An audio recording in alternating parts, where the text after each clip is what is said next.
I've changed the content of my speech just to preempt you. It's about leadership. So I've had 3 changes in the last 24 hours. We're all leaders in some form in our daily lives. We might be leading our family, a group of peers, our friends, or maybe in the workplace. And I believe we're all very aware of what makes an effective leader. Part of the reason why we're here at Toastmasters is to learn to be effective leaders. Have you asked yourself, where do you rank on the leadership scale? Good morning, Mr. Toastmaster and my fellow Toastmasters, and also to Kelsey. Reading through the online material that's provided by Toastmasters, I've come to learn that they consider a good leader to have 5 leadership skills. Good communication, being open-minded, being optimistic, leading by example, and also showing empathy. So for example, being a good communicator would involve, in my eyes, listening more than we speak. Being optimistic is essential to keeping team morale high. Being open-minded would involve, for example, considering other people's point of view, being open to change or changing beliefs. Leading by example would involve being prepared to do the work yourself as opposed to just directing other people to do the work. Showing integrity. For example, following through on your actions, doing what you say you're going to do. There are many more that we could add to the list, right? And more than likely, they're all quite true. And I tested my leadership style on the online questionnaire. So my preferences for dealing with people. And according to Toastmasters, I came out to be very average. Oh, no. So I scored 6 out of 10 out of 7 different characteristics. 6 out of 10. Better than average. I thought it was quite funny too, Dan. So I'm average, I'm 6 in being affiliative, in being altruistic, in being authoritative, in my coaching style, in being democratic, in my pace setting, being innovative, and I scored a 3 for being bureaucratic.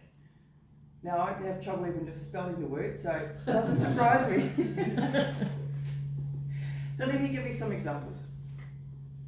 I've been coaching for a long time, coaching general population. I've coached elite athletes, I've coached coaches to operate in my gym, I've coached business owners.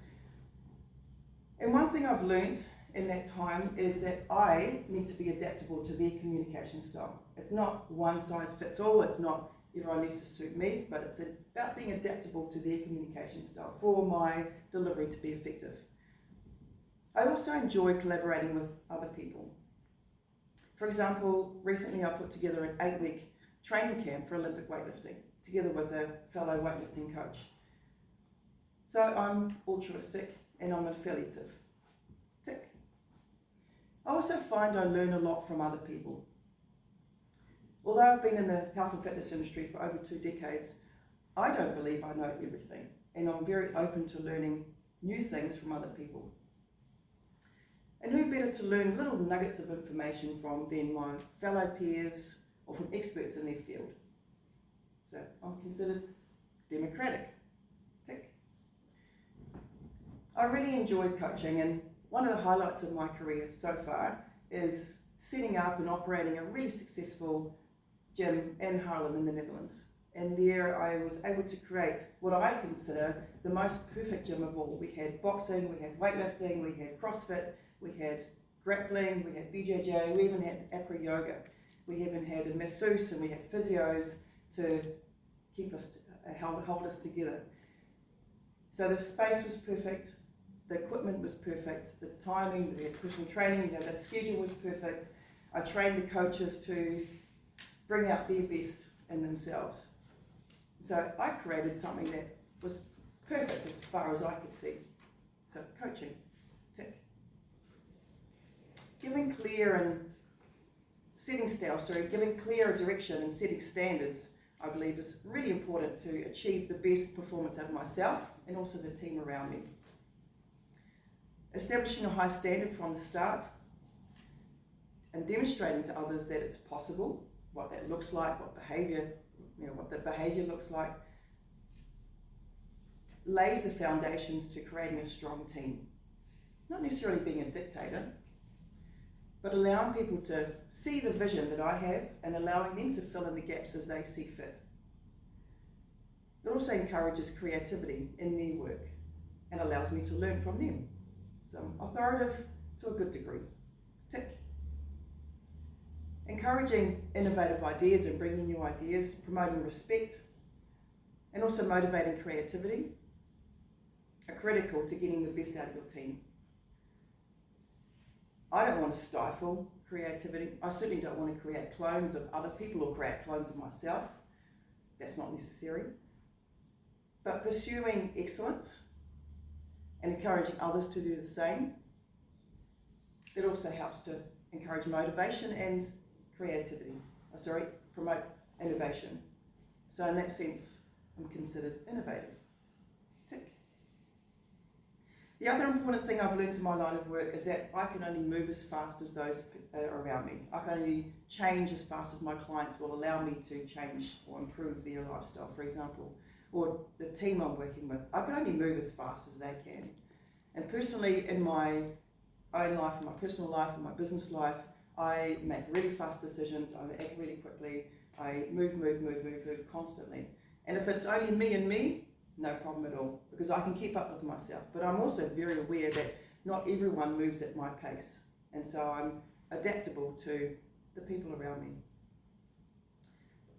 So in terms of pace setting, ticks that box. Lastly, bureaucratic. I score very low on bureaucracy.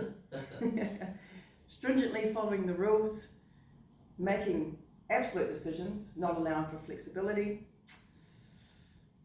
It's not really me. That kind of leadership style doesn't work for me, and I believe it doesn't really work in a team environment, particularly if I'm wanting to instill creativity, instill respect, instill growth in my team. So I'm very glad I scored low on bureaucracy. So to finish, guys, we're all leaders in some form or another, whether it be at home, amongst our friends, our peers, or at work.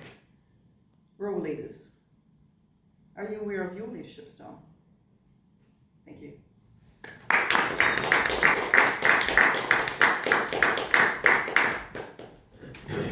Wow, thank you so much, Eska, Thanks, Katie. and thank you for call to action.